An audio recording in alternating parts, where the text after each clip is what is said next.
things. So yeah, on that Salary. topic, so like what percentages, not dollar amounts, what percentages does your monthly revenue look like? Or let's say even yearly, I guess would be the same thing. What would the percentages look like in between your YouTube ad revenue, so just what you get paid from YouTube ads versus the sponsorships that you take versus the tribe revenue, and is there any other source of income you have right now relating to content YouTube, anything?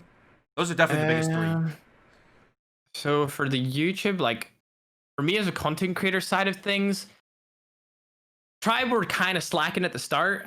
They only really picked up around like April or May for me when they really started pushing out deals. So for this year, between like YouTube and brand deals, I would say it's probably like a.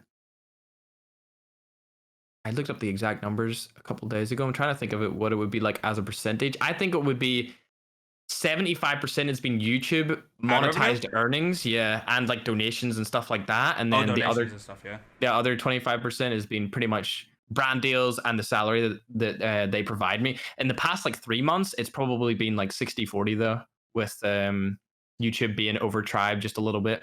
Yeah. So I didn't even think of that. So for YouTube, what would you say the split is between ad revenue and user-based earnings? So donations, memberships, things like that. What would the split Oh be between god, those two?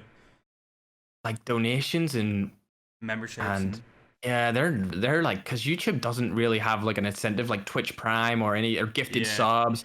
Like there's I do not make, I say this on stream a lot. I make like no money off my actual stream, like very, very little.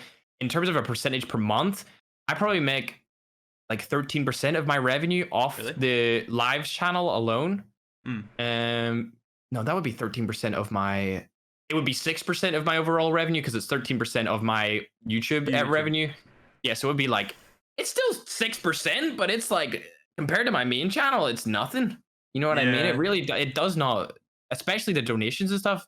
I love that. The only reason I like donations is because it's usually you interacting with a fan that is actually interested in the content that you're currently providing them with, which Yeah. is why I love you donations and like keep them open and stuff. Because obviously, when you read your chat, at least when I read my chat and the way YouTube is with discoverability, there's always going to be people that come into your stream and don't like what you do and are just there to be toxic. And if you read that all the time, it just sucks. So you know, every time you're reading a donation, it's going to be something good. Like they've got something good to say. They're going to say something about maybe a personality trait that you have, something that you did in the past couple of days. Maybe they want to talk to you about cycling, about the game, what you've done in the past, how was pro life, who inspired you. Stuff that we've talked about in this podcast will come through in those donations. And that's where obviously the Clips channel was founded, because people would just ask me these random questions and I get really into them and explain them, which is why I obviously have the donations open. And but it just, as far as like a revenue standpoint, it's probably the lowest out of anything that I That makes have sense. coming in would be Yeah. from donations.